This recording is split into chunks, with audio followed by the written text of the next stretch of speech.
I was lying in intensive care. A heart attack had nearly killed me when my daughter called. "Tomorrow is your son-in-law's birthday. Come and help with the preparations," I whispered. "I can't. I'm not feeling well." She yelled, "Then don't you dare come home." I hung up and blocked her number. A week later, I was discharged. I returned home and turned their lives into a nightmare. Betraying my family awakened a sense of justice they didn't expect. Before we continue, please subscribe to the channel and write in the comments what time it is where you are now. The fluorescent lights buzzed overhead like angry wasps. I stared at the acoustic ceiling tiles in the ICU, counting the tiny holes, anything to distract from the wires snaking across my chest and the steady beep of the heart monitor. 3 days had passed since my world tilted sideways on that roof. My phone vibrated on the metal tray beside me. Jennifer's name flashed across the screen. "Dad?" Her voice was tight, impatient, not the tone you'd expect when calling your father in intensive care. "Tomorrow's Brian's birthday party. We need you to come help with the setup." I shifted against the starched hospital sheets, wincing as pain shot through my chest. "Honey, I can't. I'm still at Providence. The doctors say—" "What do you mean you can't?" Her voice climbed an octave. "We've got 40 people coming. The caterer needs directions, the tent company is asking questions, and Brian's mother expects everything perfect." Through the phone, I heard Brian in the background. "Tell him we need the good chairs from the garage." My hand trembled slightly as I gripped the phone tighter. The heart monitor's beeping quickened. "Jennifer, I had a heart attack. I'm in the cardiac unit. They're running more tests tomorrow morning." Silence. Then, "You're always making excuses when we need you. Always." The words hit harder than any physical pain. I thought about last month, how I'd spent $1,200 on that Italian espresso machine she insisted Brian needed for his coffee consultation business. The business that lasted exactly 3 weeks. "I'm not making excuses," I said quietly. "I'm lying in a hospital bed with an IV in my arm." "Fine." Her voice turned to ice. "Then don't bother coming home at all. We don't need someone who can't be there when family needs them." The line went dead. I stared at my phone, at the photo of Jennifer that still showed her at 16, braces gleaming, holding her first-place science fair trophy. That girl wouldn't have hung up on me. That girl had cried when I drove her to college, made me promise to call every Sunday. My finger hovered over her contact. Then I pressed block. The nurse came in for evening rounds, a kind woman named Patricia, who reminded me of my old secretary at City Hall. She checked my vitals, adjusted my medication drip. "Everything okay, Mr. Bishop? Your heart rate spiked a few minutes ago." "Just family drama," I said, forcing a smile. "Nothing life-threatening." She patted my shoulder. "Family can be the most stressful thing sometimes. You focus on getting better." After she left, I lay in the darkness, listening to the sounds of the hospital, distant footsteps, muffled conversations, the whoosh of the ventilation system. My mind drifted back, trying to pinpoint when everything changed. 3 years ago, Jennifer and Brian had shown up at my house on S.E. Ankeny Street with 17 boxes and sheepish smiles. "Just until we get back on our feet, Dad. 6 months, tops." I'd helped them unload their furniture, cleared out my workshop to make room for Brian's gym equipment. I'd been happy for the company, honestly. The house felt too big after retirement. 6 months became a year, then 2, then 3. I'd paid off her credit card debt, $15,000 she'd racked up on what she called essential purchases. I'd bought Brian that espresso machine, the professional photography equipment for his lifestyle brand, the standing desk for his consulting firm. Each venture lasted weeks before he discovered it wasn't his passion. Last fall, I'd spent 2 months renovating the bathroom because Jennifer said the tiles were dated. Cost me $8,000. She'd picked out everything: the rainfall showerhead, the heated floors, the Italian marble. When I finished, she'd barely looked up from her phone. "Thanks, Dad. Brian says we still need to replace the vanity, though." The overhead lights dimmed for the night shift. I reached for the call button, adjusting my bed to a more comfortable position. My chest ached, but it was a distant thing compared to the hollow. Feelings spreading through my ribs. 35 years I'd worked for Portland's urban planning department. Started as a junior analyst, worked my way up to senior planner. I'd helped preserve 14 historic buildings in the Pearl District. I'd redesigned the traffic flow in Laurelhurst to reduce accidents by 40%. 3 mayors had signed commendations with my name on them, but to my daughter, I was just the man who couldn't help set up a birthday party. I thought about my house, the craftsman-style home I'd bought in 1998 for $280,000. Now it was worth over $650,000. I'd maintained it meticulously, replaced the roof 5 years ago, updated the electrical system, refinished the hardwood floors myself. It was in my name. Everything was in my name. Through the window I could see the lights of downtown Portland twinkling in the distance. Somewhere out there, Jennifer and Brian were probably setting up for tomorrow's party, annoyed at my inconvenient medical emergency. I picked up my phone again, opened my contacts. Clarence Adams lived next door. We'd worked together at the city for 20 years before he'd left to practice real estate law. I typed out a message. Got time for a visit? Need some advice on property law. His response came quickly. Visiting hours tomorrow, 2-6. I'll bring coffee. The good stuff, not hospital sludge. I smiled for the first time that day, a real smile. The heart monitor beeped its steady rhythm. The IV dripped. Outside, the night shift nurses laughed about something at their station. Life continued, indifferent to my small crisis. But something had shifted. Some essential rope that had been holding me in place had snapped cleanly. I felt lighter, clearer. 7 more days in the hospital, the doctors said. 7 days to rest, recover, and think very carefully about what came next. I closed my eyes, but sleep wouldn't come. Instead, I planned. Clarence arrived the next afternoon carrying 2 paper cups from Stumptown Coffee on Division. He settled into the vinyl visitor's chair, his reading glasses perched on his nose like they always were. You look terrible, he said, handing me the cup. Heart attack will do that. I took a sip. The coffee was perfect. Strong, no sugar. Exactly how I'd drunk it for 40 years. Thanks for coming. He waved a hand dismissively. Please, we survived 15 budget meetings together. This is nothing. His expression turned serious. So what happened? Jennifer said you had a minor episode when I saw her at New Seasons last week. She said what? Yeah, I ran into her and Brian at the grocery store. They were loading up on expensive cuts of meat, bottles of wine, premium stuff. Said they were planning a celebration. He paused. That was 4 days before your heart attack, Vernon. The beeping on my monitor picked up tempo. I forced myself to breathe slowly, deliberately. They knew I was sick. I'd told Jennifer I wasn't feeling well that whole week.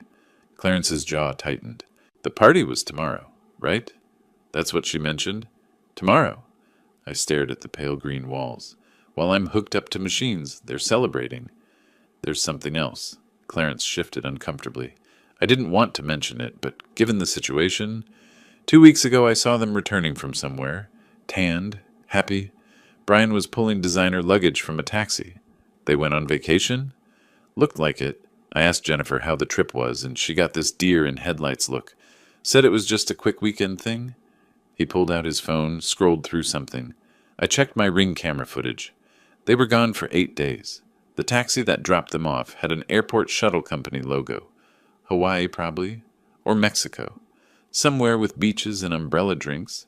While I'd been replacing the water heater, they said was making weird noises. A $1,400 fix that the plumber said could have waited another year. I laughed. The sound came out bitter, sharp. Vernon? I'm fine. I'm absolutely fine. I set down the coffee cup carefully. Tell me something, Clarence. You still keep up with property law? His eyebrows rose. That's what you wanted to discuss? Among other things. I adjusted the bed, sitting up straighter, despite the protests from my chest.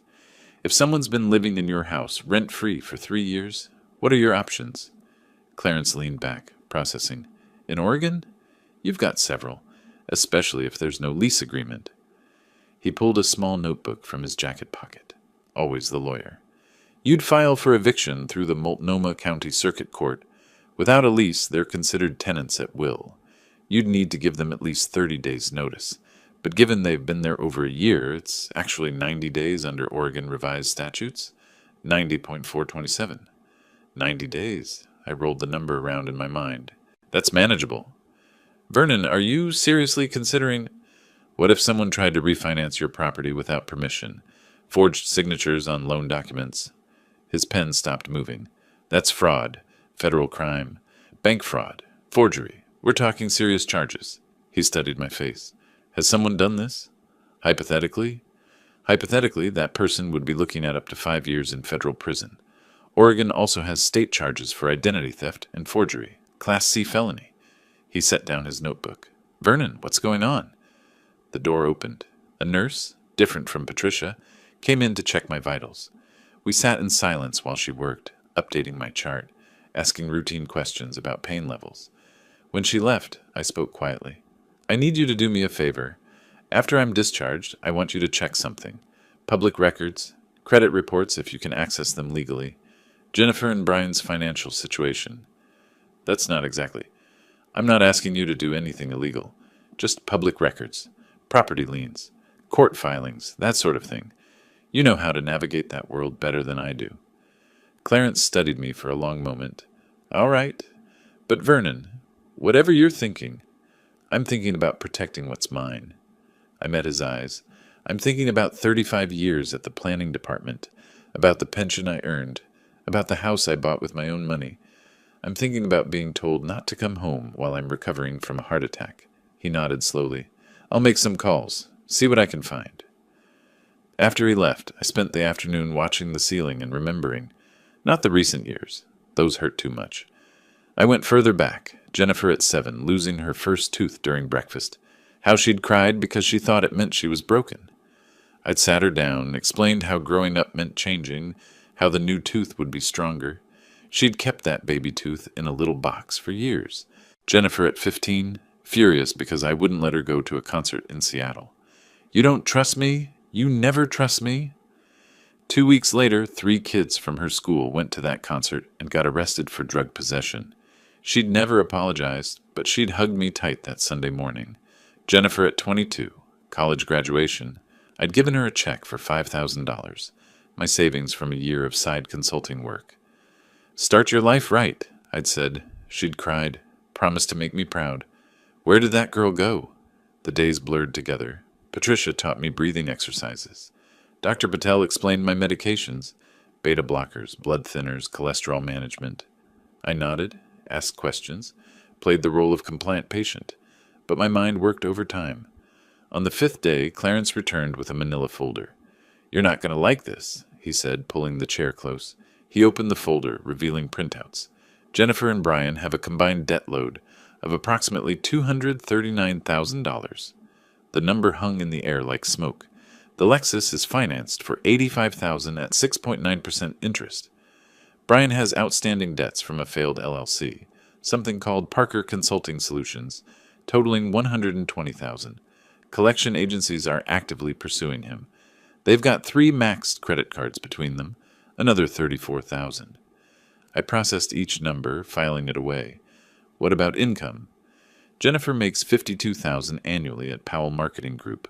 Brian, he flipped a page. Brian hasn't reported consistent income in 3 years. Various 1099 forms for freelance work. Nothing substantial. So they're drowning. Worse than that. Clarence pulled out another document. I found a loan application at KeyBank, filed 2 weeks ago. It's a refinancing request for your property on S.E. Ankeny Street. The signatures, he pointed. That's not your signature, Vernon. I've seen your handwriting 1,000 times. There it was. Cold, documented proof. My heart rate stayed steady this time. I felt calm, focused. What's your house worth now? Clarence asked quietly. The county assessment came back at $650,000 last year. He whistled low. That's a lot of equity to steal. That's a lot of motivation to get rid of an inconvenient father, I said. The words tasted like metal. Pull every string you can, Clarence. I want to know everything. Every debt, every failed payment, every legal filing. Can you do that? I can, he hesitated. Vernon, are you sure about this path? Once you start, I'm already on the path. They put me here. I gestured at the hospital room, at the machines keeping me alive. I'm just choosing which direction to walk.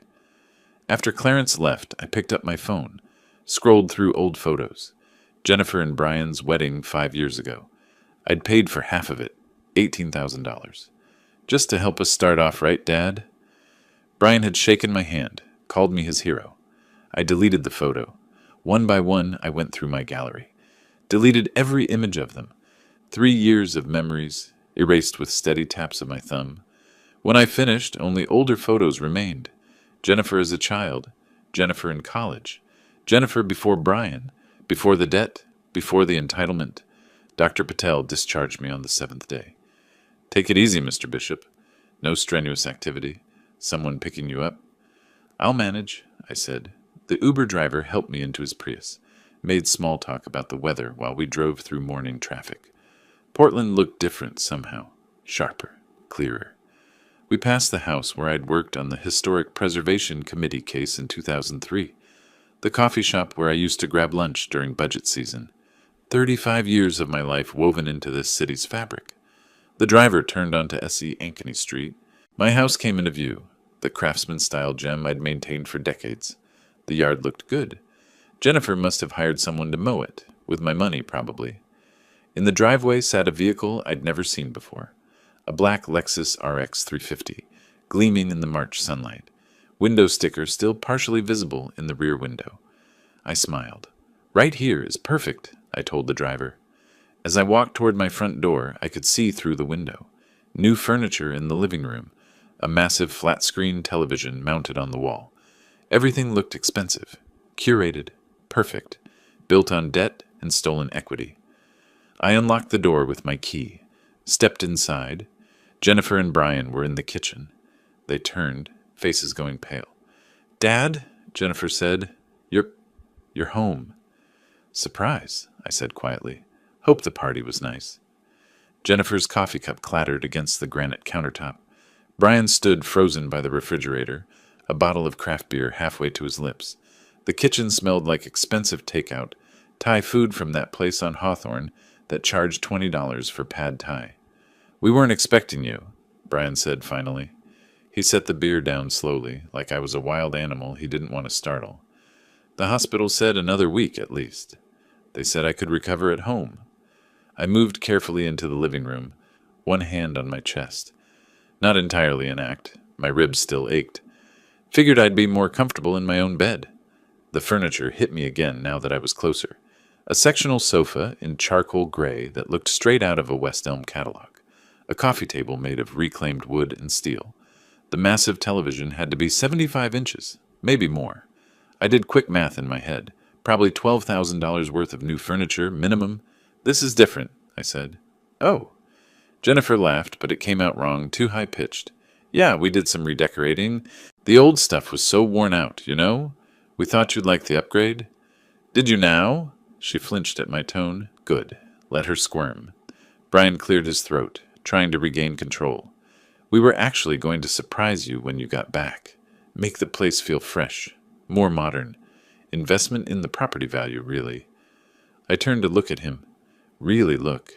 He'd put on weight since they moved in. Soft around the middle. The kind of softness that came from not working, from spending days on the couch. He wore a polo shirt with a logo I didn't recognize. Probably cost more than my entire closet. Speaking of investments, I said, that's a nice vehicle outside. Jennifer and Brian exchanged a glance. Quick, nervous. The Lexus? Brian's confidence flickered back, puffing up his chest. Yeah, got a great deal on it. Part of building the right image for my consulting business. Clients expect a certain level of success, you know? Which consulting business is this? The photography one, or the coffee one, or the lifestyle brand? I lowered myself onto their new sofa carefully. Hard to keep track. His face reddened. This is different. Tech consulting. Real money in it. I've got 3 clients lined up already. 3 clients in 3 years would be an improvement, but I didn't say that. Instead, I pulled out my phone, made a show of checking something. Must be doing well, then. That's what, $60,000 for the SUV? 55, Jennifer said quickly. And we financed it, obviously. Everyone finances cars now, Dad. It's smart money management. Smart money management. From a woman who'd maxed out 3 credit cards buying furniture she didn't need, with money she didn't have. I let the silence stretch, watched them fidget. Where's my workshop? I asked, another glance between them. About that, Brian started. We converted it into a home gym. Jennifer's been really committed to her fitness journey, and with my back problems, I needed proper equipment. Your back problems? Yeah, from the accident last year. I didn't remember any accident, but then they'd stopped telling me things around the time they stopped pretending to be grateful. And my bedroom? Your bedroom? Jennifer laughed again, that same nervous pitch. It's still your bedroom, Dad. What are you talking about? I stood slowly, headed for the stairs. They followed me like anxious puppies, and I could hear Brian whispering something to Jennifer. The stairs took effort. My legs felt weak, my chest tight. I wasn't faking that part. My bedroom door stood open. Inside, I found Brian's desk set up. 3 monitors, a fancy gaming chair, cables running everywhere. My bed had been pushed against the wall. Boxes of my belongings were stacked in the corner, like garbage waiting for pickup day. This is temporary, Jennifer said from the doorway. Brian just needed the space for his workstation, and you were in the hospital. So we figured... You figured I wouldn't notice. I picked up one of the boxes. Inside were photo albums, my old city planning awards, personal papers, everything that mattered to me, shoved away like trash. Where exactly was I supposed to sleep? The guest room's all made up for you, Brian said. It's actually nicer, quieter, away from street noise. The guest room, in my own house. I set the box down, turned to face them. Jennifer's eyes were wet, but I couldn't tell if the tears were real or tactical. Brian stood behind her, arms crossed, jaw set. I need to rest, I said quietly. Long day. They practically fled. I stood in what used to be my bedroom and looked at Brian's setup. One of the monitors showed an email inbox. I couldn't read the messages from here, but I could see the senders. Collection agencies, multiple credit card companies, something from the Oregon Department of Revenue. Interesting. The guest room was indeed made up. They'd at least done that much. I unpacked my hospital bag slowly, hanging my shirts in the narrow closet. Through the window, I could see Clarence's house next door. The lights were on in his study. I made a mental note to visit him tomorrow. Over the next week, I played my part perfectly. Weak, recovering, mostly staying in my room. I took my medications at the dining table where they could see. Winced when I moved too fast. Let them think the heart attack had broken something fundamental inside me. Jennifer started making breakfast. Not well, she'd burned the bacon twice, but she tried. Brian asked about my doctor appointments, pretended to care about my cardiac rehab schedule. I watched them, learned their patterns. Brian slept until noon most days. Jennifer left for work at 8:30, returned around 6. They ordered takeout 4 nights out of 5, nothing cheap. When they thought I was napping, they argued. Always about money. We can't afford this, Jennifer hissed one afternoon. I was in my room, door cracked open. The Lexus payment is $1,200 a month, Brian. $1,200? So ask him for help. He's got money. I'm not asking my father for more money. Why not? You've done it before. He always folds. Always folds. The words stung more than my chest pain. He's different since the hospital, Jennifer said. Colder. He's old and sick, probably feeling sorry for himself. Give it time. He'll come around. I waited until I heard them go out. Some function for Jennifer's marketing firm. Then I went downstairs and looked through the mail they'd left on the counter. Bills, mostly.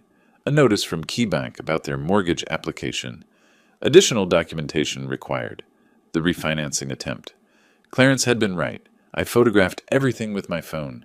Every bill, every late notice, every credit card statement they'd been careless enough to leave visible. Built my case, piece by piece. That Sunday, Clarence came over for coffee. Brian and Jennifer were at New Seasons doing their weekly grocery run. My money, of course, since they'd forgotten their wallets.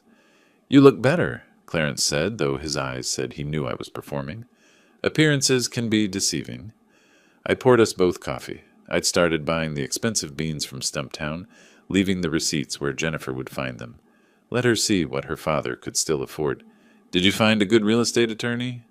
Linda Pierce. Works out of the Pearl District. She's expensive, $3.50 an hour, but she's a shark. He pulled out a business card. I told her you might call.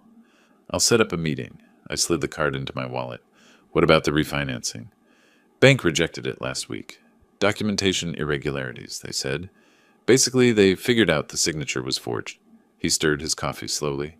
That should be the end of it, but Vernon, If you wanted to pursue charges, not yet. I glanced toward the window. The Lexus sat in the driveway, gleaming black paint showing every fingerprint.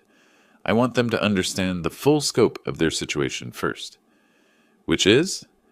Hopeless, I smiled. $239,000 in debt. Aging father who's supposed to be their safety net, and now their safety net is waking up. Clarence studied my face. You've changed. Near-death experiences have that effect. I heard a car door slam. They were back. You should go. Don't want them thinking we're conspiring, aren't we? We're old friends having coffee, that's all. He left through the back door just as Jennifer and Brian came in the front, arms loaded with Whole Foods bags. Organic this, free range that. Must have been a $300 shopping trip. Dad! Jennifer seemed startled to see me in the kitchen. You're up. Feeling stronger every day, I said. I pulled out my wallet, made a show of checking my bank balance on my phone, made sure the screen was visible. $245,000 in my main checking account. Enough to catch their attention, not enough to show my full hand. Thinking about treating myself, maybe a trip somewhere. Alaska, perhaps. Always wanted to see the glaciers before they melt. Jennifer's eyes locked on that number. I could practically see the calculations running through her head. Alaska sounds amazing, Brian said, suddenly enthusiastic. You know, I've been looking into adventure travel consulting. Growing market. Could give you some recommendations. That's generous. I pocketed my phone. But I prefer planning my own adventures. Always have. I went back upstairs, leaving them with their groceries and their greed. That night, I called Linda Pierce's office and left a message. Then I opened my banking app and did something I'd been planning since the hospital. I created a new will. Everything to the Portland Veterans Foundation. Every dollar, every asset, every last paperclip. Jennifer and Brian would get nothing. I saved the document, emailed it to myself, and printed 3 copies on my home printer. Left one on the kitchen counter where they'd find it in the morning. Then I took my medication, closed my eyes, and slept better than I had in 3 years. The screaming started at 6:30 in the morning. I was already awake, sitting in the guest room with my coffee, when I heard Jennifer's voice crack through the house like a whip. What the hell is this? Brian's response was muffled, but the tone carried panic. I counted to 30 before going downstairs, gave them time to really absorb what they'd found. Jennifer stood in the kitchen holding my will like it was evidence in a murder trial. Her face had gone blotchy red, mascara already smudged from crying. Brian paced behind her, running his hands through his hair repeatedly. Morning, I said, pouring myself a fresh cup. Sleep well? What is this? Jennifer thrust the papers at me. Her hands shook. The Portland Veterans Foundation? You're leaving everything to charity? Yes. Everything? The house, your retirement accounts, all of it? Every penny. I took a sip of coffee. Colombian roast, smooth finish. They do good work. Help soldiers who actually sacrificed for something larger than themselves. Brian stopped pacing. You can't be serious. We're your family. Are you? I met his eyes. Funny. Family usually shows up when someone's in the ICU. Family doesn't tell their father not to come home. Jennifer's tears came faster. I was upset, Dad. I said things I didn't mean. You know how I get when I'm stressed. I know exactly how you get. I leaned against the counter, relaxed, casual. Inside, I was watching every micro-expression, every tell. You get stressed about money, about maintaining appearances, about keeping up with everyone else who's actually earning what they spend. That's not fair, she said. Neither is forging someone's signature on a refinancing application. The silence that followed could have cracked concrete. Jennifer's mouth opened, closed. Brian went pale, then flushed, then pale again. Quite the colorful display. I don't know what you're talking about, Brian said, but his voice cracked on the last word.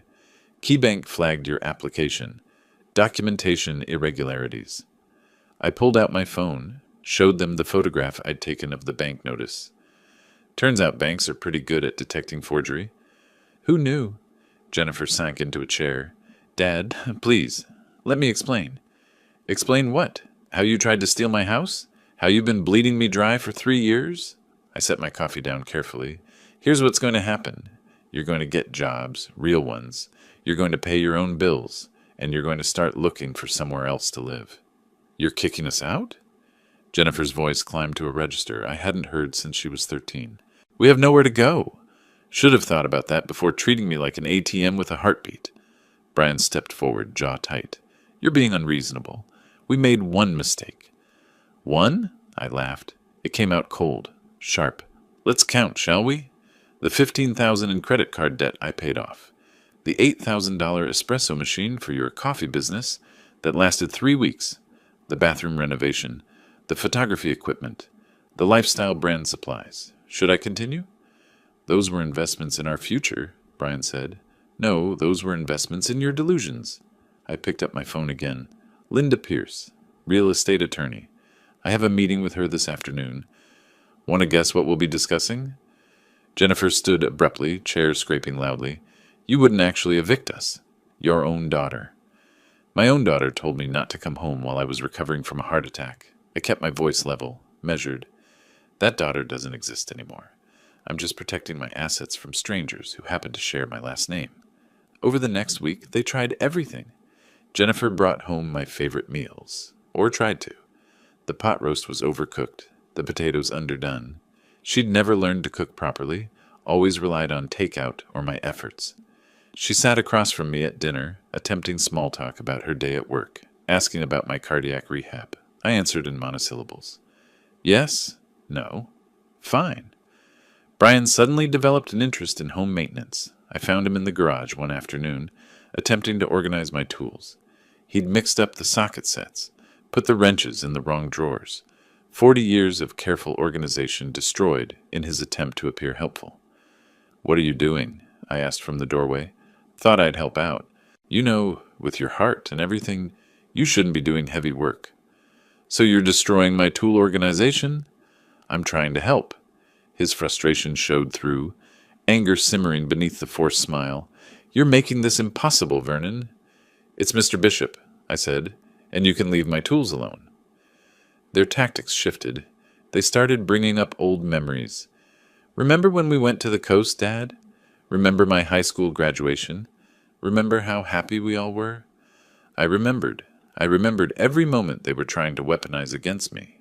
The difference was I also remembered the last 3 years. Memory's funny that way. Selective amnesia only works if everyone's participating. The meeting with Linda Pierce happened on a Thursday afternoon. Her office sat on the 9th floor of a building in the Pearl District. All glass and steel and expensive views. She was younger than I expected. 45, maybe. With sharp eyes that missed nothing. Mr. Bishop.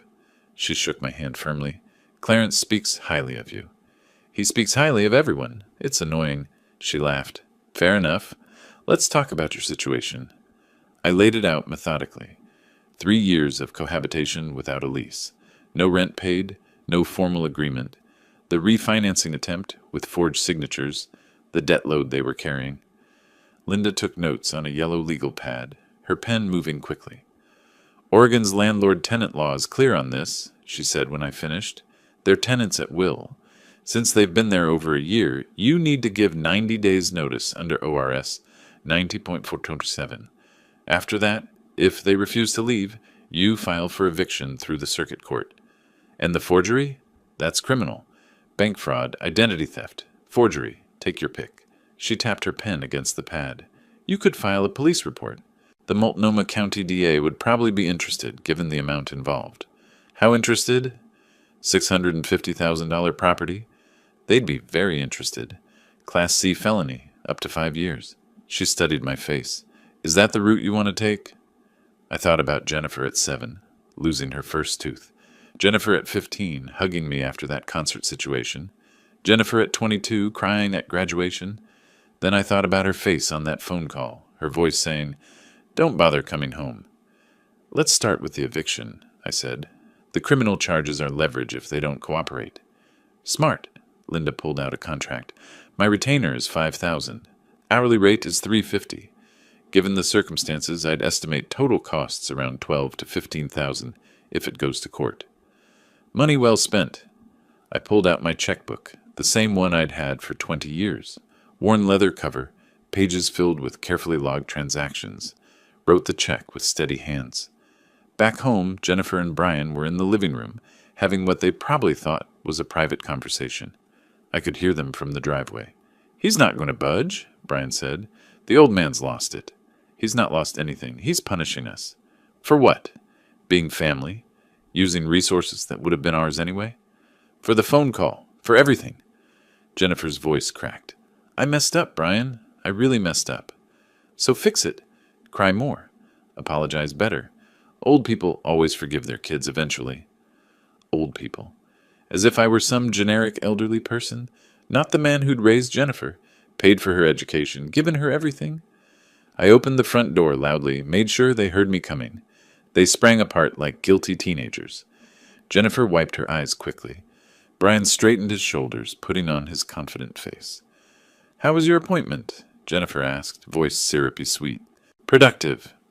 I set my keys in the bowl by the door, the ceramic bowl Jennifer had made in middle school art class, one of the few things I'd kept from her childhood. Attorneys drawing up formal eviction notices. You'll receive them early next week. You're really doing this, Brian said, not a question. Did you think I wasn't? I think you're making a mistake. He stepped forward, and for a moment I saw real anger flash across his face. We could make this very difficult for you. Fights over property rights, elder abuse claims, competency hearings. Are you threatening me? I'm stating facts, but his voice wavered. Courts don't look kindly on people who kick out family members, especially elderly people who might not be thinking clearly after medical trauma. I smiled, actually smiled. By all means, try. You'll need an attorney for that. Wonder how you'll pay for one, given your debt situation? Jennifer grabbed Brian's arm. Stop. Just stop. She turned to me, and for a second I saw genuine fear in her eyes. Dad, please. Can we talk about this? Really talk, not just talk. I moved toward the stairs. You had 3 years to talk to me like I mattered. Now I'm done listening. That night, lying in the guest room that used to be for actual guests, I heard them arguing again. Louder this time. Words tumbling over each other in desperation. Jennifer blamed Brian. Brian blamed Jennifer. They both blamed me for being unreasonable and cruel. Not once did they blame themselves. I pulled out my phone and recorded 30 seconds of their argument. Just insurance. Then I rolled over and went to sleep, the sound of their panic playing like a lullaby. The eviction notices arrived on a Tuesday morning via certified mail. I watched from the kitchen window as Jennifer signed for the thick manila envelope. Her hand trembled so badly the postal worker had to steady the clipboard. She opened it right there on the porch. I saw her face go from confused to horrified in the space of a breath. The papers fluttered in her grip as she read. Brian appeared behind her, yanking the documents from her hands. His jaw clenched tight enough to crack teeth. 90 days. That's what Linda had filed for. 90 days to vacate the premises, remove all belongings, and return the property to its rightful owner. The notice cited Oregon Revised Statutes 90.427 in precise legal language that left no room for interpretation. They came inside like a storm. Brian slammed the door so hard a picture frame rattled on the wall. Jennifer's mascara had already started running. She'd been crying on the porch. This is insane, Brian said, waving the papers. You can't just throw us out on the street. I'm not throwing you anywhere. I continued stirring my oatmeal calmly. I'm giving you 90 days to find alternate housing. That's more than fair. Fair? Jennifer's voice broke. We've lived here for 3 years. We have rights. You have the right to rent an apartment like every other adult in America. I took a spoonful of breakfast, savored the warmth. Consider this your eviction notice and your wake-up call. They came in the same envelope. Brian dropped into a chair, running calculations I could see playing across his face. 3 months. Security deposits. First and last month's rent. Moving costs.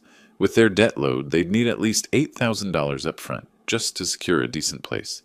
Money they didn't have. Where are we supposed to go? Jennifer asked. Do you have any idea how expensive rent is in Portland? I do, actually. Checked Zillow last night. 2-bedroom apartments in East Portland run about $1,400 a month. Add utilities, and you're looking at $1,600 total. I smiled slightly. Better start budgeting.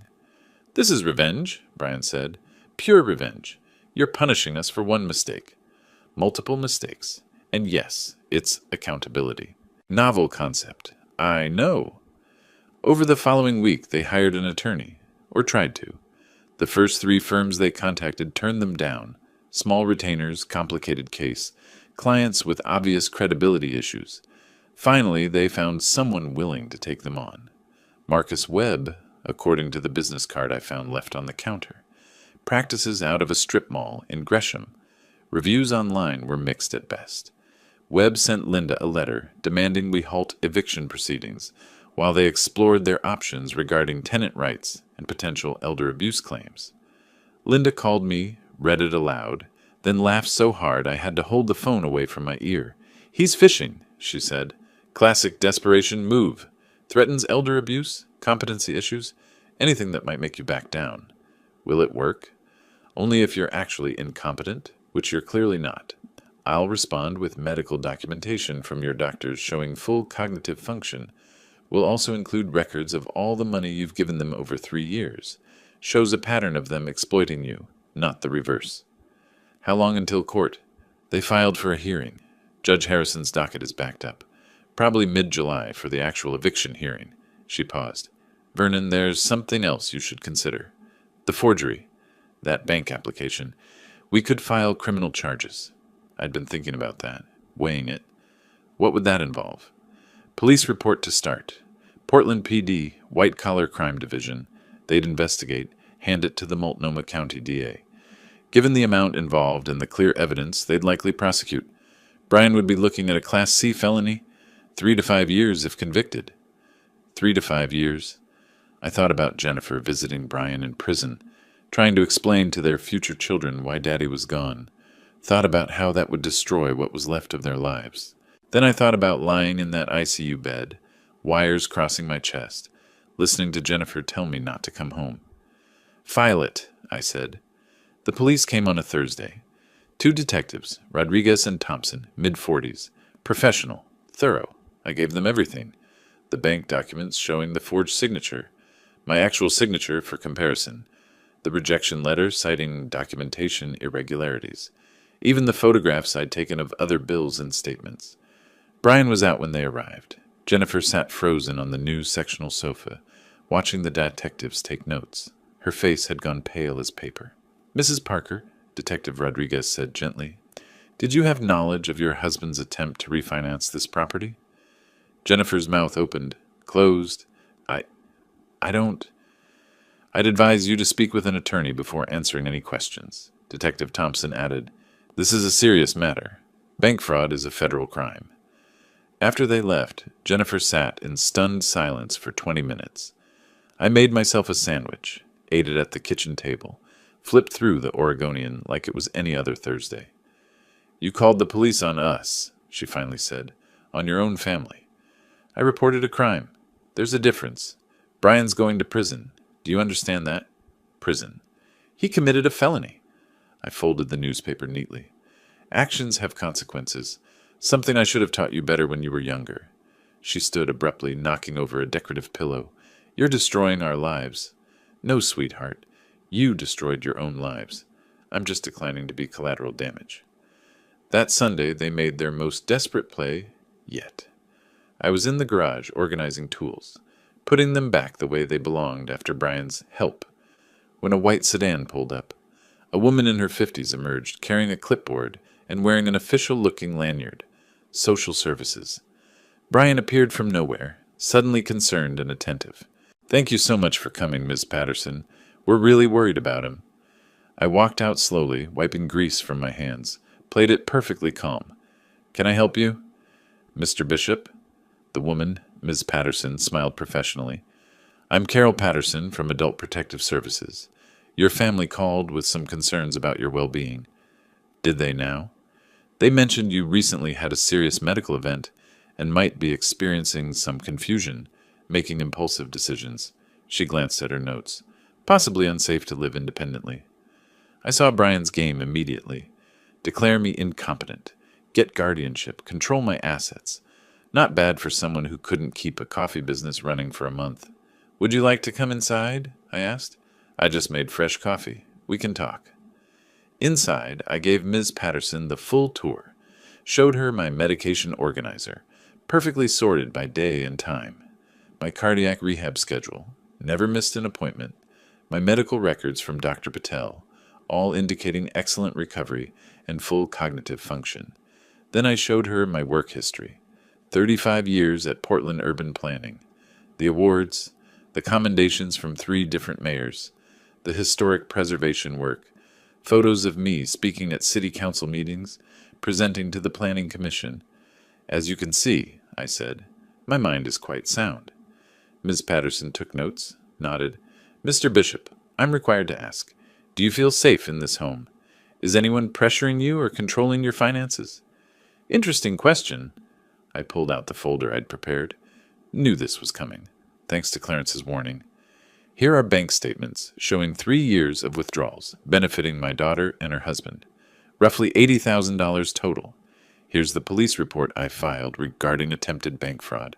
And here, I handed her the eviction notice. Here's my legal action to protect my property. Her eyebrows rose as she reviewed everything. I see.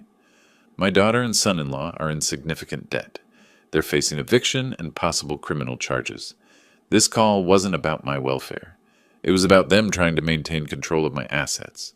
I kept my voice level, factual. I appreciate you doing your due diligence, Ms. Patterson, but as you can see, I'm the victim here, not the abuser.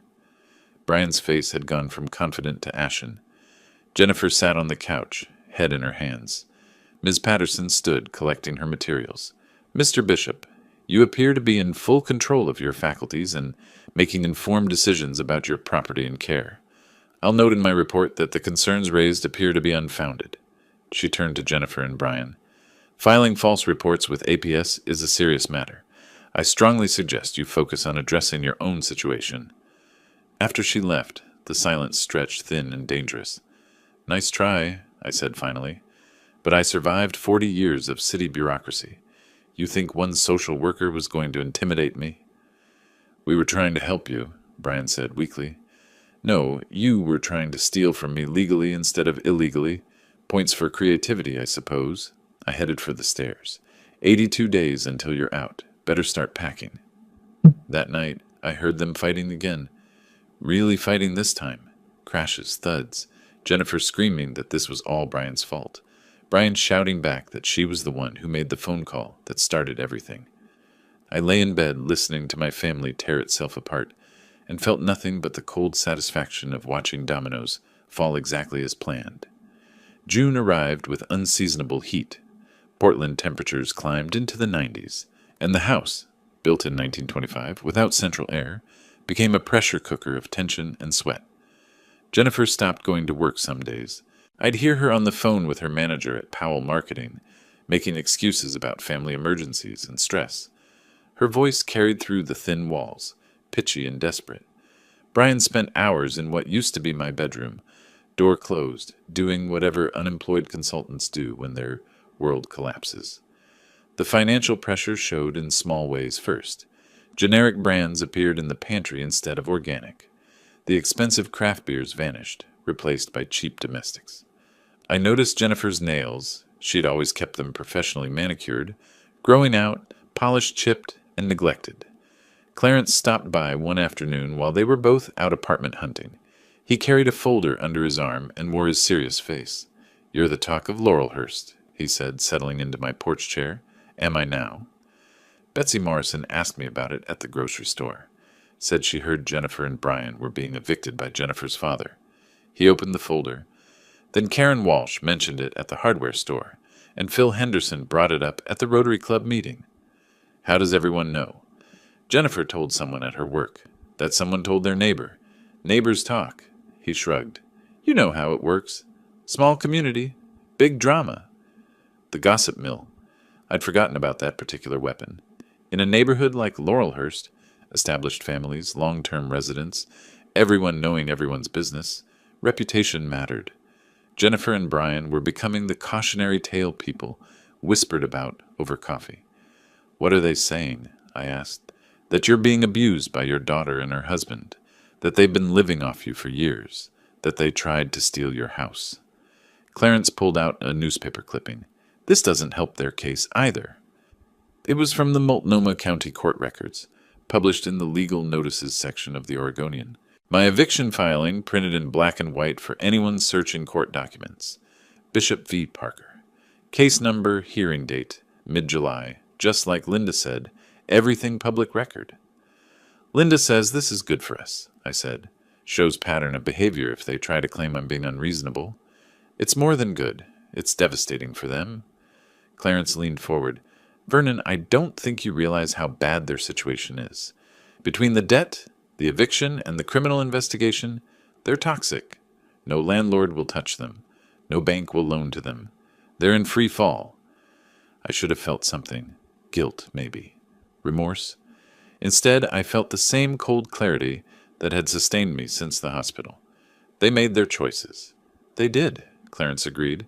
Just wanted you to know what's happening out there. The neighborhood's on your side, completely. After he left, I sat on the porch watching the afternoon shadows lengthen. Across the street, Betsy Morrison waved from her garden. 2 houses down, Phil Henderson gave me a thumbs up while walking his dog, the silent support of people who'd known me for decades. The court hearing arrived on a sweltering Tuesday in mid-July, the Multnomah County Courthouse downtown, Judge Harrison presiding. Linda met me outside, wearing a navy suit that meant business. They're already inside, she said. Webb looks nervous. The courtroom was smaller than I expected. Fluorescent lights, cheap paneling, the seal of Oregon mounted behind the judge's bench. Jennifer and Brian sat at the defendant's table with Marcus Webb, their strip mall attorney. Jennifer wore a conservative dress I'd never seen before, probably borrowed. Brian had squeezed into a suit that didn't quite fit right, collar too tight, jacket straining at the shoulders. Judge Harrison entered, mid-50s, silver hair, reading glasses. He reviewed the file for several minutes before speaking. This is an eviction proceeding, he said. Bishop versus Parker. Mr. Bishop seeks to remove tenants from his property at 1847 S.E. Ankeny Street after 90 days' notice. Ms. Pierce, your opening? Linda stood smoothly. Your Honor, this is a straightforward case. Mr. Bishop owns the property in question. The defendants have resided there for 3 years without a lease, without paying rent, and without contributing to household expenses. Under ORS 90.427, Mr. Bishop provided proper notice. We're asking the court to grant the eviction. Webb stumbled through his response.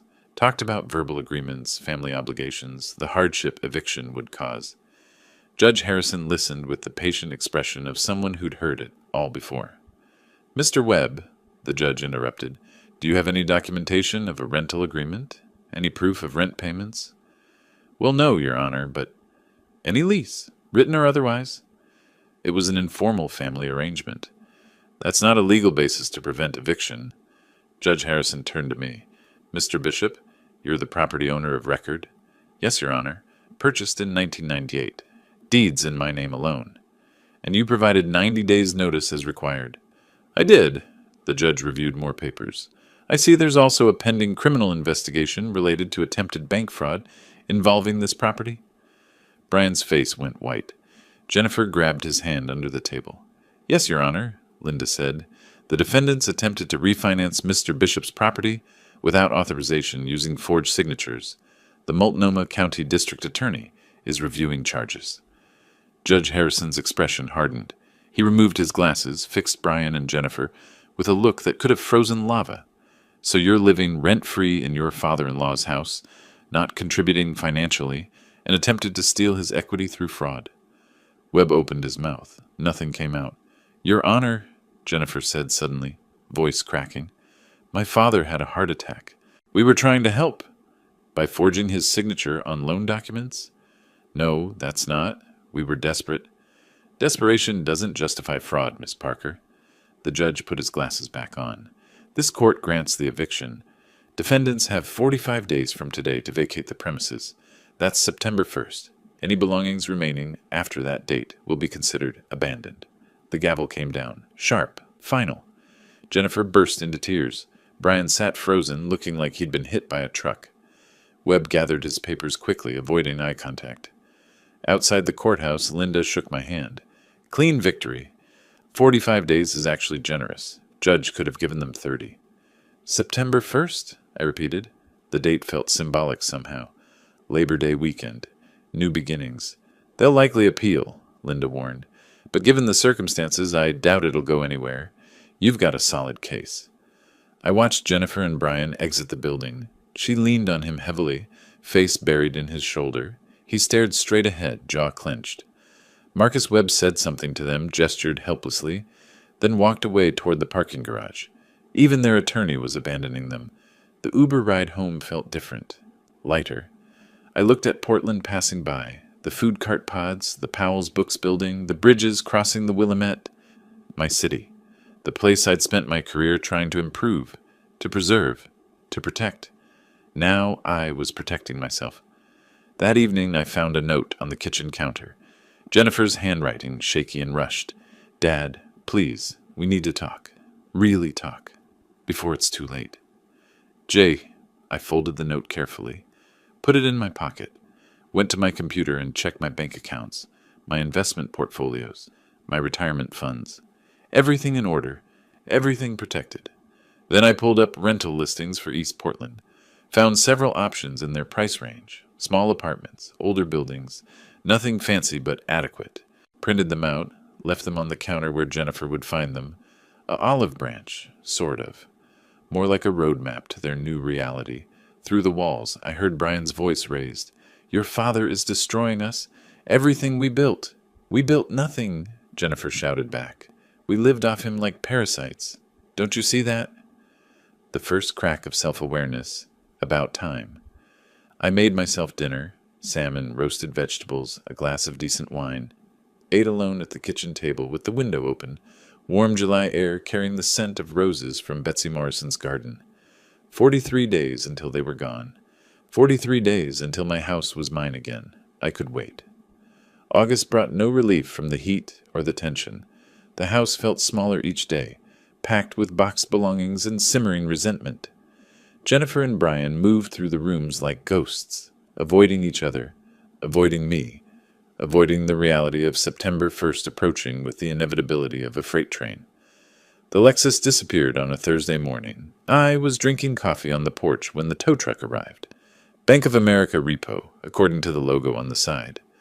Two men worked efficiently, hooking up the SUV while Jennifer watched from the doorway in her bathrobe. Her face had gone slack, expressionless, like she'd run out of reactions to process. Brian came charging out. You can't take that. I'm only 2 months behind. 3 months, sir, the driver said, checking his paperwork, and according to the lender, you haven't returned their calls in 6 weeks. I was dealing with a family emergency. Not my problem. The truck lifted the Lexus smoothly. $85,000 worth of image building vanishing down S.E. Ankeny Street. Several neighbors watched from their yards. I saw Betsy Morrison shaking her head, and Phil Henderson actually filming it on his phone. The theater of consequences. Better than anything on television. Brian stood in the driveway long after the truck disappeared, arms hanging at his sides. Then he turned and saw me on the porch with my coffee. Enjoying the show? He asked bitterly. Just drinking my morning coffee. You made it a show. He walked toward me, fists clenched. For a moment I thought he might actually swing. Hoped he would, honestly. Assault charges would make everything so much cleaner. This is all your fault, he said, voice low and dangerous. Everything that's happening to us. No, Brian. This is all your fault. Mine was just stopping the bleeding. I took another sip. How's the apartment search going? His jaw worked. Every place we apply turns us down. Bad credit, eviction on record, pending criminal charges. We're untouchable. Consequences, I said simply. Funny how they accumulate. He stormed back inside. The door slammed hard enough to rattle the porch railings. That afternoon, Detectives Rodriguez and Thompson returned. Brian's face went from angry to terrified in the span of a breath when he saw them through the window. They sat in the living room, my expensive new living room, courtesy of debt-financed furniture, and laid out the situation in calm, professional tones. The Multnomah County DA is prepared to file charges, Rodriguez said. Bank fraud, forgery, identity theft. We're looking at a Class C felony. Standard sentence runs 3 to 5 years. Jennifer made a sound like a wounded animal. Brian's hands trembled. However, Thompson continued, the DA is willing to offer a plea agreement.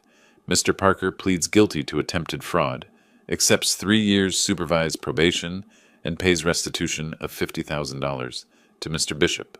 No jail time if he complies fully.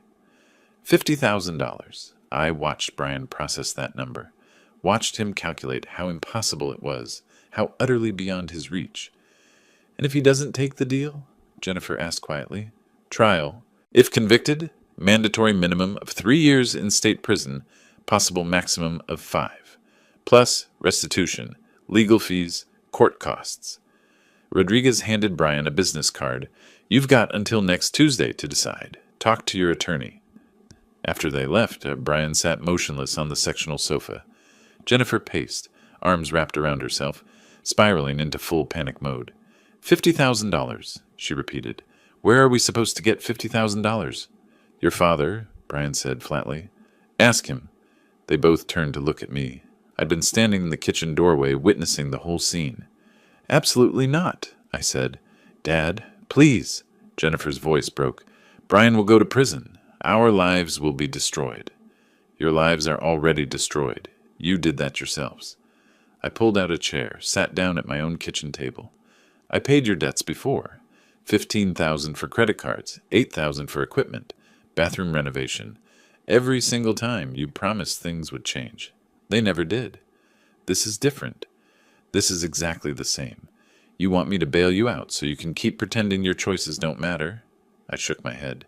I'm done being your safety net, Jennifer. You're going to land on the ground this time. Feel how hard it is. Brian stood abruptly.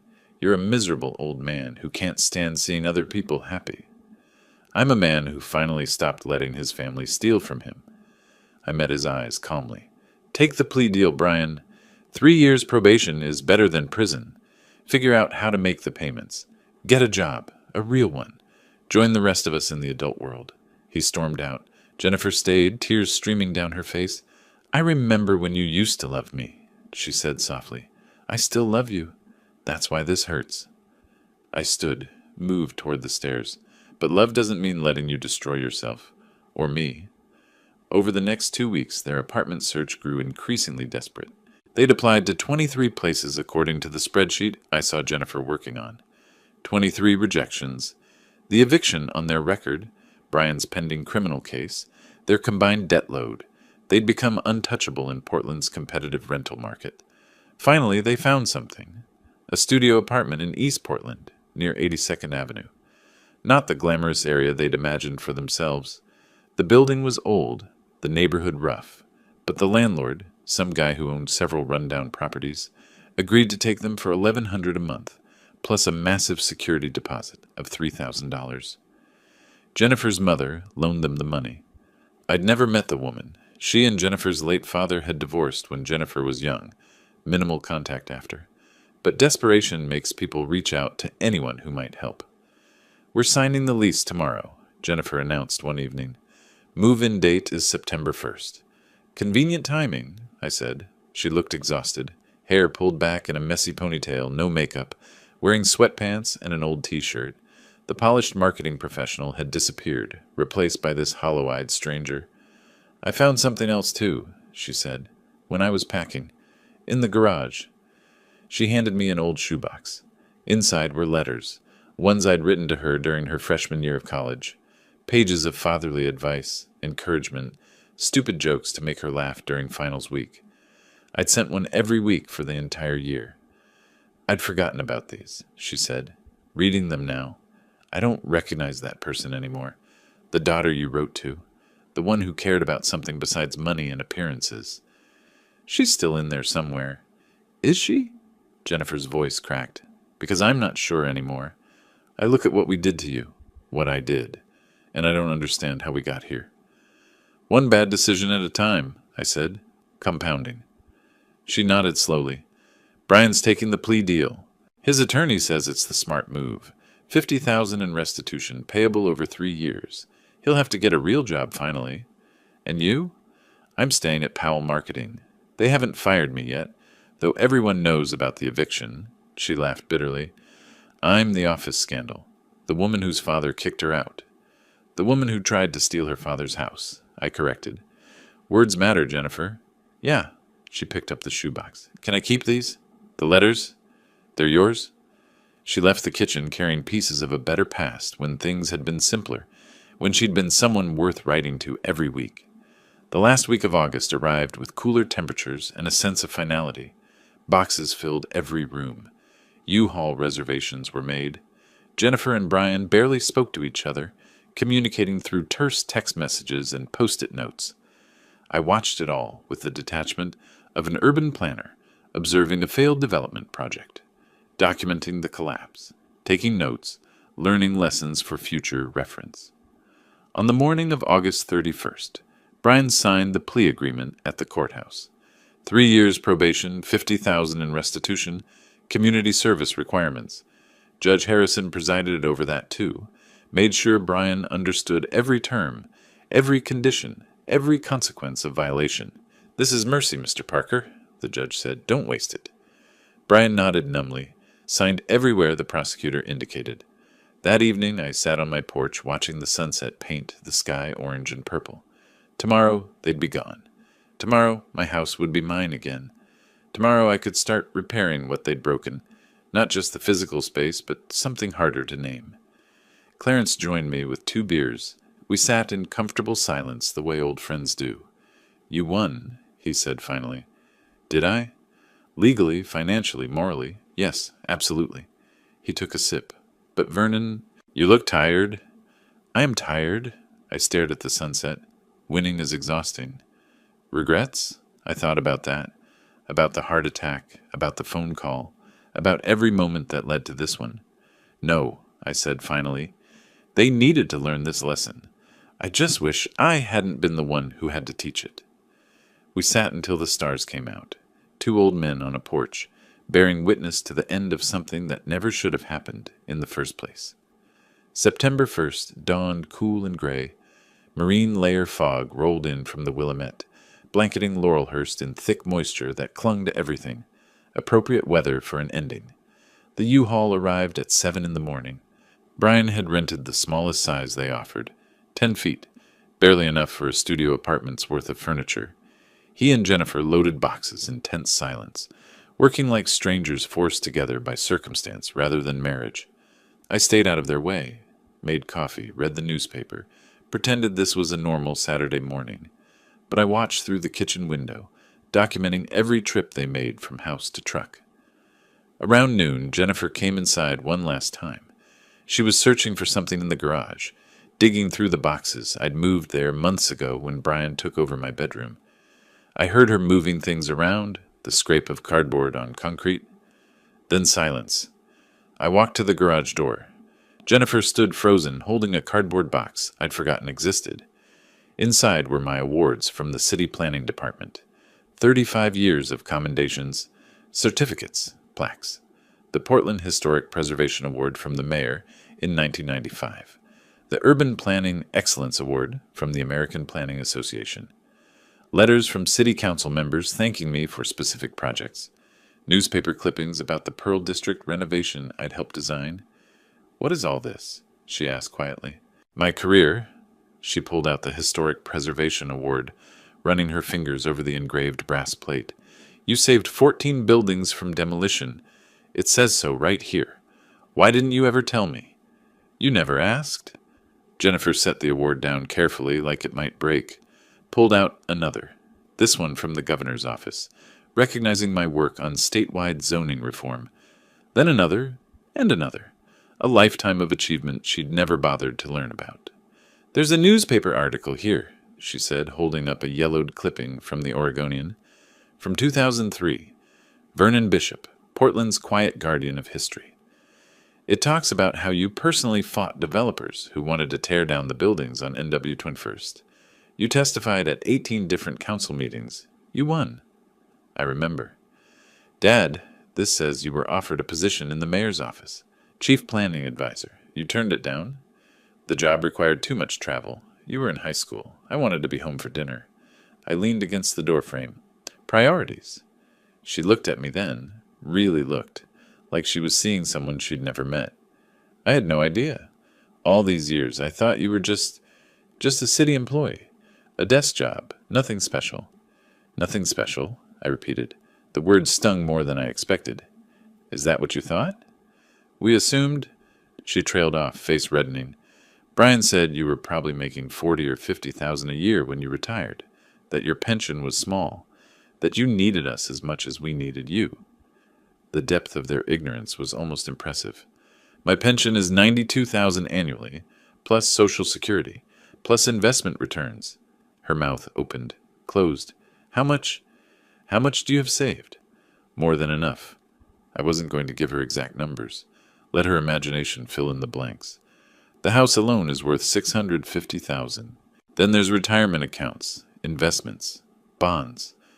I was a city employee, Jennifer, not a charity case. She sank onto an overturned box, awards scattered around her feet.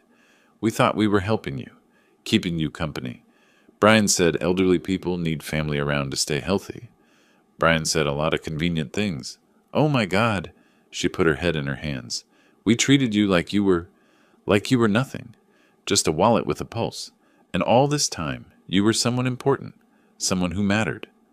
I always mattered. You just stopped noticing. Brian appeared in the garage doorway. Jennifer, we need to go. The studio's rental office closes at 3. He saw the awards, saw Jennifer's face. What's going on? Did you know Dad was basically a city hero? Jennifer held up the Historic Preservation Award. That he saved entire neighborhoods? That the governor personally thanked him for his work? Brian's face went carefully blank. That's great, Vernon.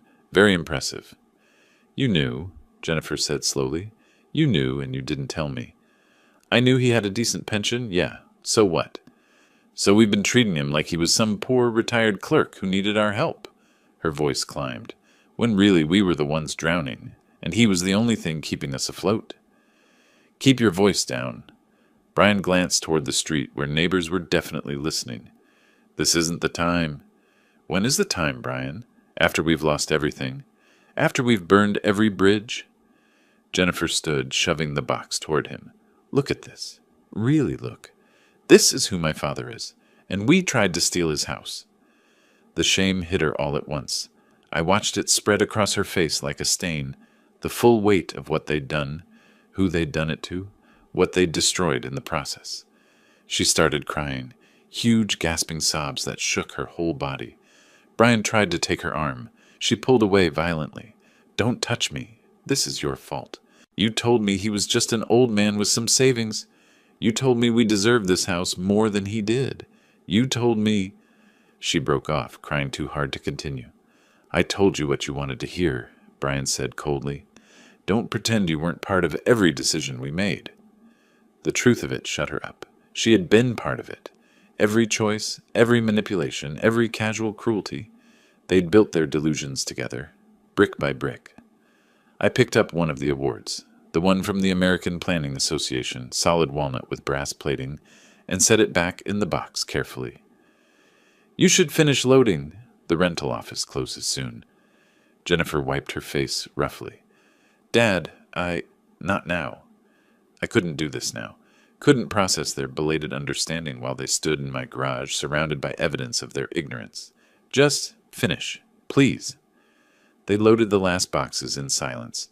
The U-Haul filled slowly. Furniture that had looked so impressive in my spacious craftsman house now looked cheap and shabby in the harsh daylight. The West Elm sectional had a stain I'd never noticed. The reclaimed wood coffee table had a cracked leg. All of it bought on credit they couldn't afford, to impress people who didn't care. Brian climbed into the driver's seat. Jennifer hesitated at the passenger door, looking back at the house one more time. Her eyes were red, swollen. She looked small, diminished. I'll call you, she said, once we're settled. If you want. I do want. I need to figure out how to apologize for something this big. Start with being honest with yourself, I said, about who you became and why. She nodded, got in the truck. The diesel engine rattled to life, and they pulled away from the curb slowly. I watched until they turned the corner onto 39th Avenue and disappeared.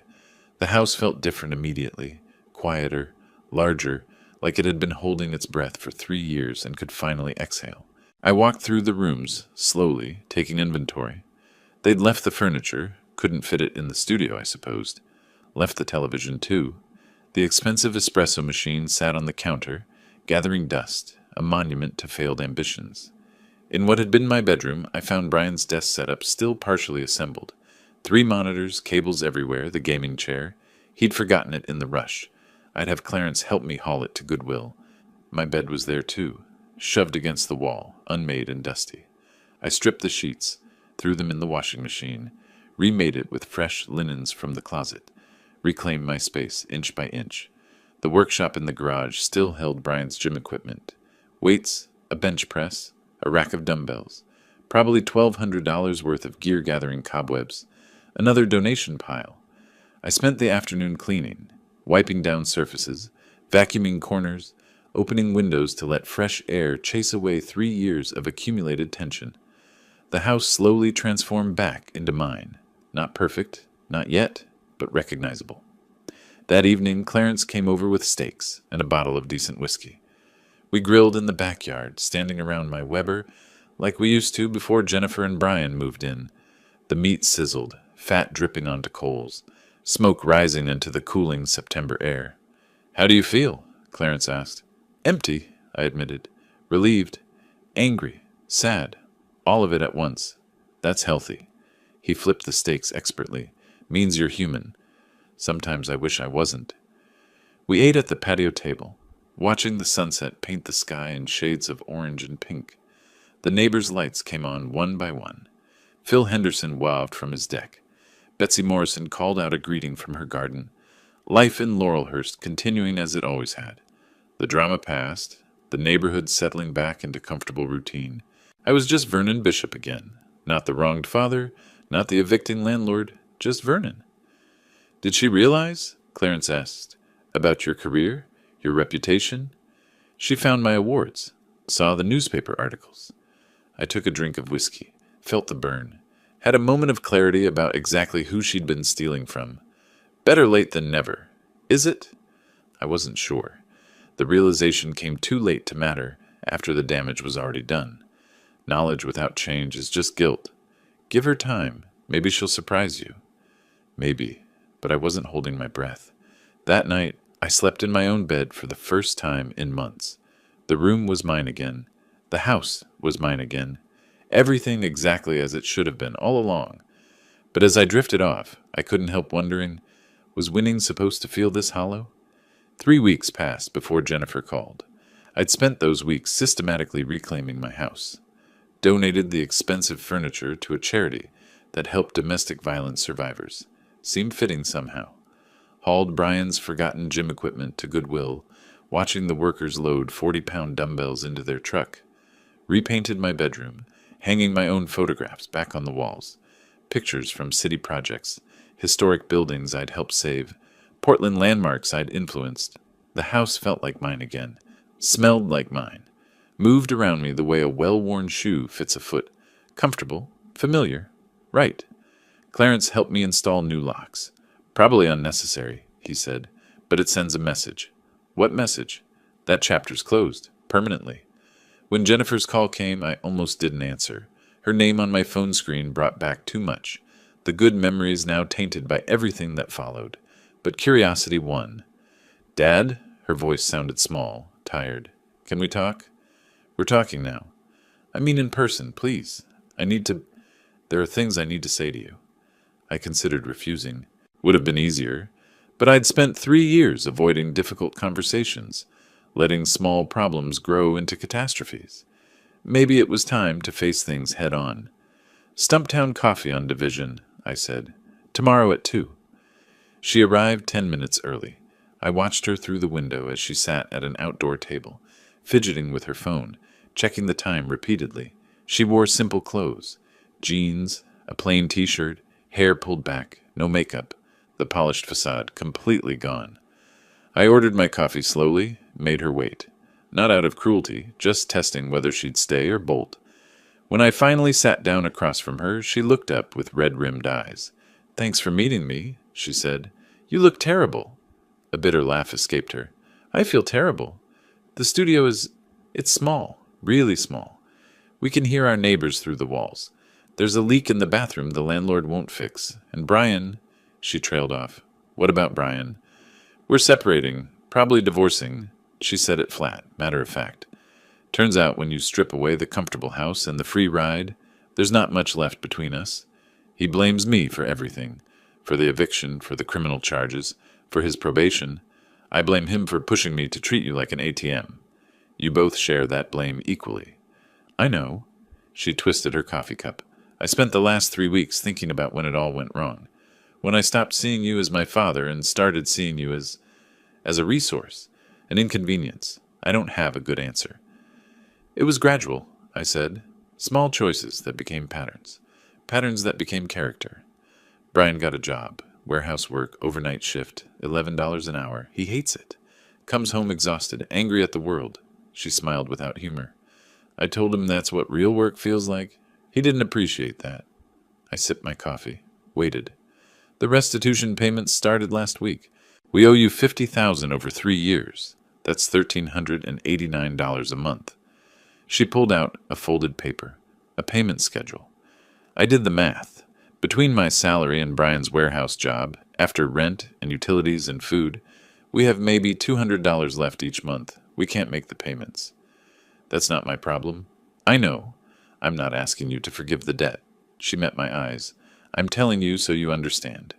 We're going to violate the plea agreement. Brian will go back to court. He'll probably go to prison. The information settled between us. A statement of fact, not a plea for sympathy. Does he know you're telling me this? I asked. He doesn't know I'm here at all. He'd lose it if he found out. She unfolded the paper, showed me the numbers in her neat handwriting. I wanted you to know that I understand the consequences now. What we did, what it cost, what happens next. No more denying reality. I studied her face. She looked older, harder, like life had finally caught up with her entitled assumptions and crushed them flat. Why tell me? I asked. What do you want from this conversation? Nothing.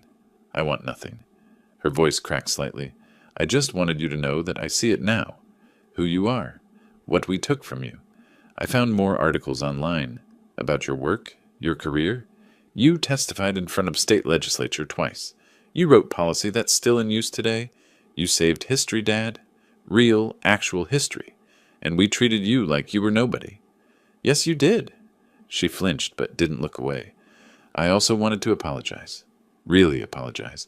Not the manipulative kind where I'm trying to get something. Just, I'm sorry. For all of it. For the phone call at the hospital. For living off you. For Brian's forgery. For every moment we made you feel small and unimportant. You deserve so much better from me. The words hit harder than expected. I'd imagined this conversation dozens of times, practiced my cold responses, prepared my emotional armor, but hearing genuine remorse, watching her sit there without defenses, offering nothing but acknowledgement of harm done, that was different. I don't forgive you, I said. Not yet. Maybe not ever. I understand. But I appreciate you saying it, owning it. I finished my coffee. What happens when Brian violates probation? His lawyer says probably a year in county jail for violation, plus whatever the judge decides about the original charges. Could be 2 years total. She wrapped her arms around herself. I'll divorce him while he's inside. Start over completely. I'm already looking for a second job. Weekends, maybe nights. Anything to get ahead of the debt. You could declare bankruptcy. I could. She shook her head. But that feels like running away again. I caused this debt. I'll pay it. We sat in silence. Around us, Portland moved, cyclists passing on Division, students from the nearby coffee shop, families pushing strollers, life continuing its indifferent forward motion. I kept those letters, Jennifer said suddenly. The ones you wrote when I was in college. I read them every night now, trying to remember who I was before I became this person. She's still in there, just buried under bad decisions. Is she? Jennifer stood, gathering her things. I'm not sure anymore, but I'm going to try to find out. For me, not for you. I don't expect anything from you, Dad.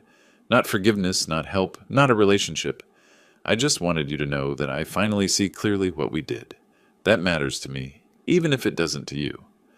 She walked away without looking back. I watched her disappear down Division Street, shoulders squared, despite carrying the weight of total life collapse. Clarence texted that evening. Heard Jennifer came by. How'd it go? She apologized. Genuinely, I think. What did you say? That I don't forgive her yet. Do you think you will? Eventually? I stared at my phone, considering. Trust shattered doesn't simply rebuild because someone says sorry. Respect lost takes years to earn back. Love twisted into manipulation doesn't untangle with one coffee shop conversation, but something had shifted. Some small space opened between complete rejection and grudging acknowledgement. Not forgiveness, not even close, but maybe the possibility of it someday, if she kept walking the hard road she'd chosen. I don't know, I texted back. Ask me in a year. That night, I sat in my workshop, fully reclaimed now, tools organized, projects in progress, and worked on a piece of furniture I'd started before they moved in. A bookshelf, quarter-sawn oak, hand-cut dovetails. 3 years abandoned, now slowly taking shape again. The work felt good, honest, creating something with my hands, building rather than destroying, moving forward rather than dwelling on the past. My phone buzzed. Linda Pierce. Vernon, just an update. Brian Parker missed his first restitution payment. Probation officer filed a violation report. Court date set for October 15th. Thought you should know. October 15th, 3 weeks away, the next domino falling exactly on schedule. I set down my chisel and looked at the unfinished bookshelf. Wondered if Jennifer would really try to find herself, or if she'd crumble under the pressure like she always had. Wondered if Brian would survive jail or come out angrier and more entitled than before. Wondered if I cared about the answers to those questions. The house settled around me with its familiar creaks and sighs. My house, my space, my life, finally my own, again after 3 years of occupation. The victory should have felt sweet.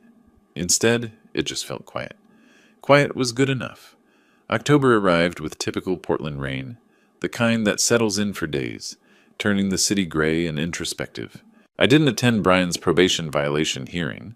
Linda went as my representative and called me afterward with the verdict.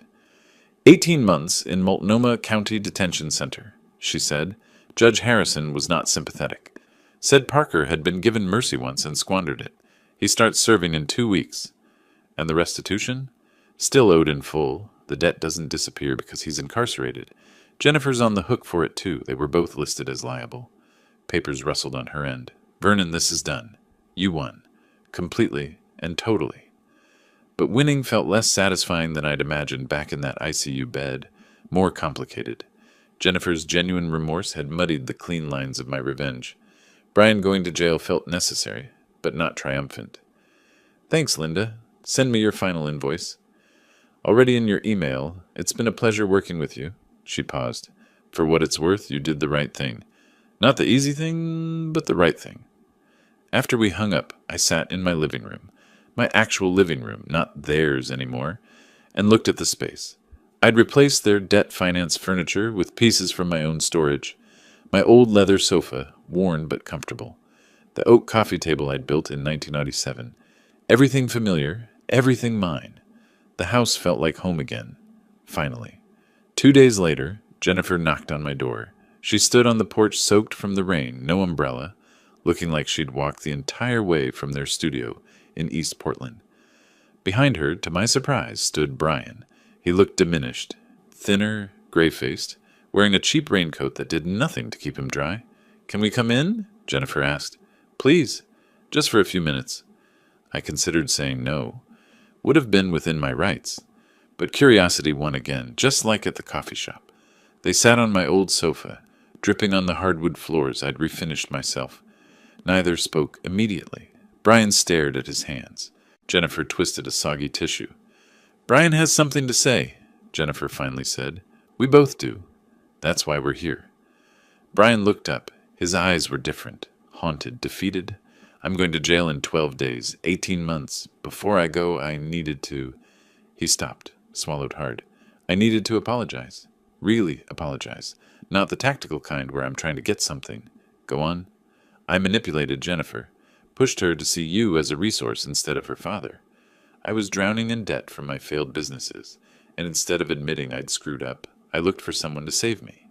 His voice cracked. You were convenient, successful, alone. I saw an opportunity, and I took it. You saw a mark? I corrected. Yes. He didn't flinch. I saw a mark. I convinced Jennifer you needed us, when really we needed you. I pushed for the refinancing scheme. I forged your signature. Jennifer didn't know until afterward, but she didn't report it either. We're both guilty. Different degrees, but both guilty. Jennifer spoke quietly. I made the phone call. That's on me. When you were in the ICU, dying for all I knew, I was worried about Brian's birthday party. Tears ran down her face, mixing with rainwater. What kind of person does that? What kind of daughter? The kind who lost their way? I said. Not kindly, but factually. I found out about the forgery the day after you came home from the hospital, she continued. Brian told me what he'd done, said it was too late to back out. I could have called the police then, reported it, protected you. Instead, I chose him over you. She looked at me directly. That was my decision. My betrayal. I own it. The room settled into heavy silence. Rain drummed against the windows.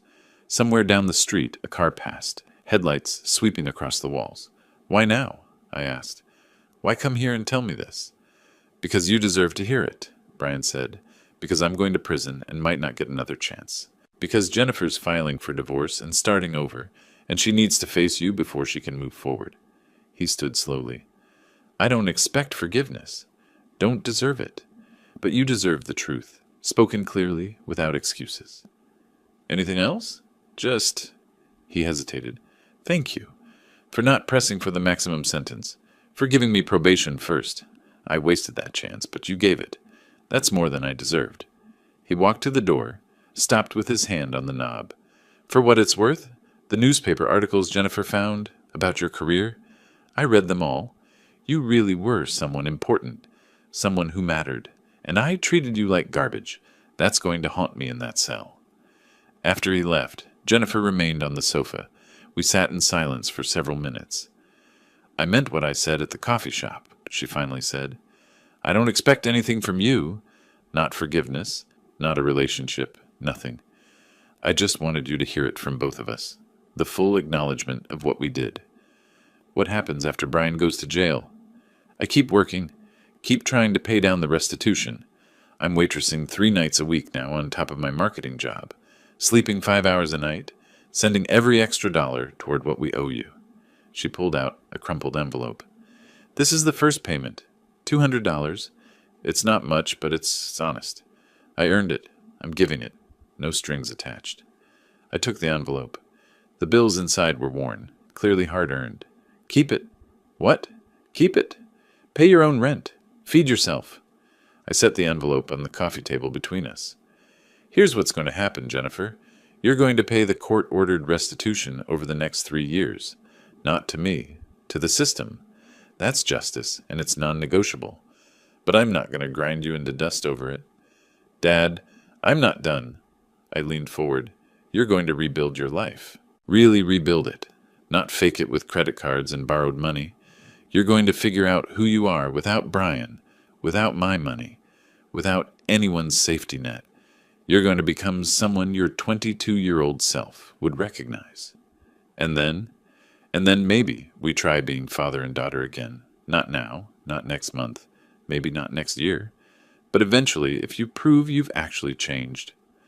I pulled out a business card, my own, from my consulting days. This is my email. Once a month, if you want, you can send me an update. How you're doing, what you're learning, who you're becoming. I'll read them. I might not respond, but I'll read them. She stared at the card like it was a lifeline. That's more than I deserve. Probably. But I spent 35 years believing in second chances, in redemption, in people's capacity to change. I'm not going to stop now. I stood, moved toward the door. But understand, this isn't forgiveness. Not yet. This is a chance to earn it. If you waste it, there won't be another.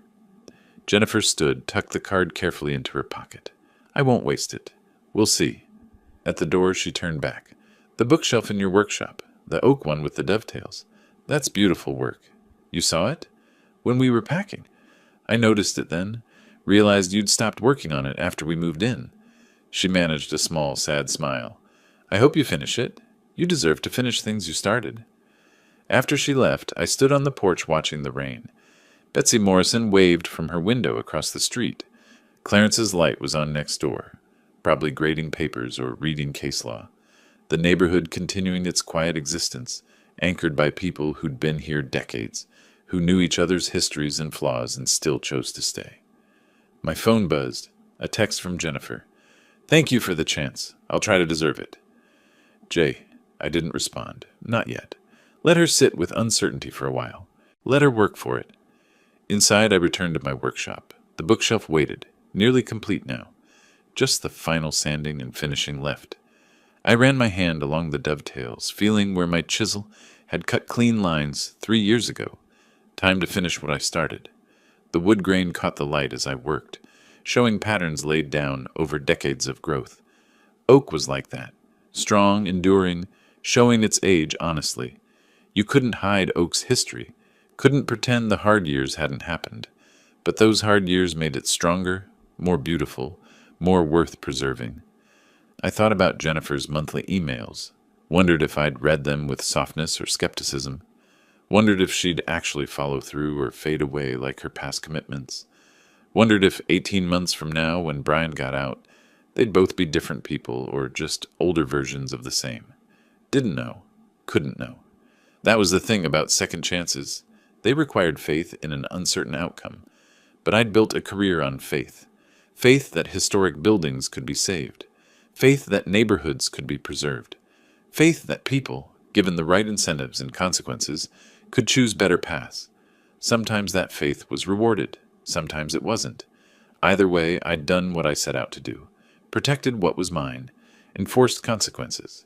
Stood my ground. The house was mine again. My life was mine again. The people who'd taken advantage had learned, painfully, expensively, that actions have weight. Justice wasn't always satisfying, but it was fair, and fair was enough.